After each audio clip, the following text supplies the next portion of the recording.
Yémen, assaut des forces anti-rebelles sur un port clé, crainte pour les civils. Les forces pro-gouvernementales au Yémen, appuyées par les Émiratis et les Saoudiens, ont lancé mercredi une offensive sur le port stratégique de Hodeïda contrôlé par les rebelles, malgré les appels à la retenue et les craintes pour la population. Le Royaume-Uni a demandé une réunion d'urgence du Conseil de sécurité, qui doit se tenir jeudi à huis clos, après une mise en garde de l'ONU contre cette offensive qui pourrait interrompre l'approvisionnement de millions de personnes dans ce pays pauvre dont une partie est au bord de la famine. Situé dans l'ouest du Yémen, en guerre depuis plus de 3 ans, le grand port de Hodeïda, sur la mer Rouge, constitue un enjeu stratégique, étant le point d'entrée d'une bonne partie des importations et de l'aide humanitaire en territoire yéménite. Selon de responsables militaires loyalistes, l'assaut a été lancé après le « feu vert » de la coalition militaire dirigée par l'Arabie saoudite, intervenue au Yémen en mars 2015 pour aider le pouvoir à stopper la progression des rebelles Houthis qui ont occupé de vastes pans du territoire dont la capitale Sanaa.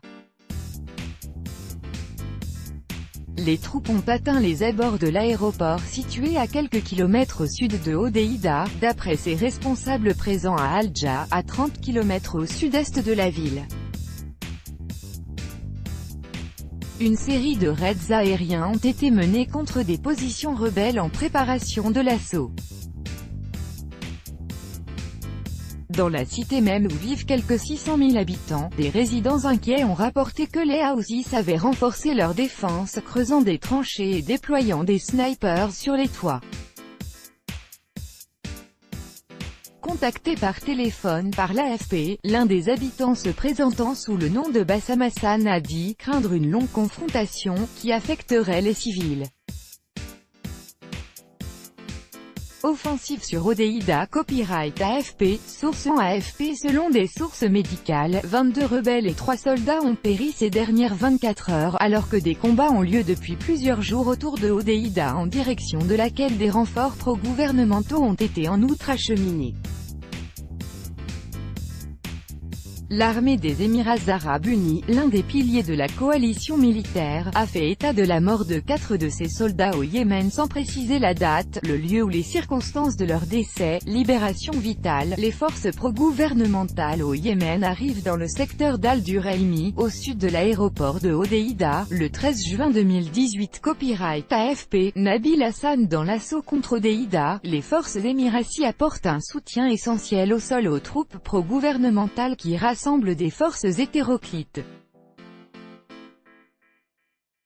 Les Émirats avaient donné jusqu'à mardi à l'ONU pour contraindre les Houthis à abandonner la cité sans combattre.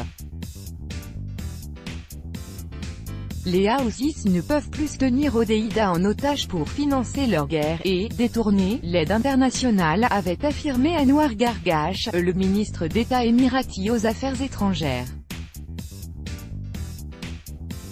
La coalition accuse les Houthis pro-iraniens de faire entrer des armes par le port de Hodeïda. La libération de Hodeïda est vitale à la lumière de la menace croissante que les Houthis, soutenus par l'Iran, font peser sur la sécurité maritime en mer Rouge par où passe environ 15% du commerce international, a argué l'ambassadeur saoudien à Washington, Khaled Ben Salman, un fil du roi. Selon des experts, les forces anti-rebelles, qui n'ont remporté aucune victoire militaire majeure dans la guerre depuis la reprise de 5 provinces du sud et de la ville d'Aden en 2015, sont déterminées à briser le statu quo à Hodeïda. La libération de la ville et du port créera une nouvelle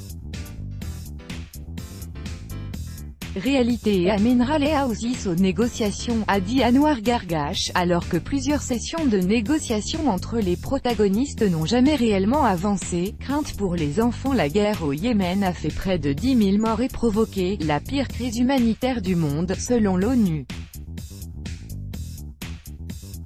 J'appelle toutes les parties à respecter le droit humanitaire international et à faire de la protection des civils une priorité, a déclaré dans un communiqué le ministre britannique des Affaires étrangères, Boris Johnson, après le début de l'assaut contre Hodeïda.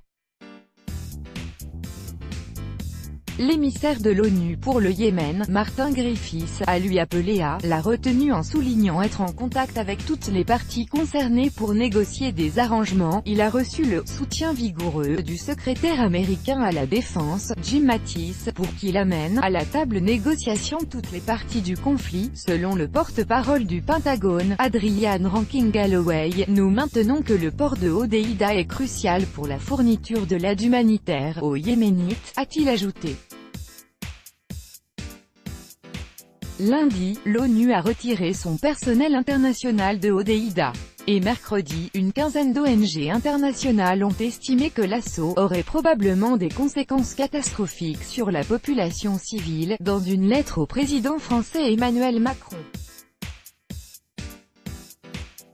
Elles ont dans ce contexte jugé inconcevable de maintenir la conférence humanitaire sur le Yémen prévue fin juin à Paris. Mais Paris a réaffirmé son souhait d'organiser cette conférence.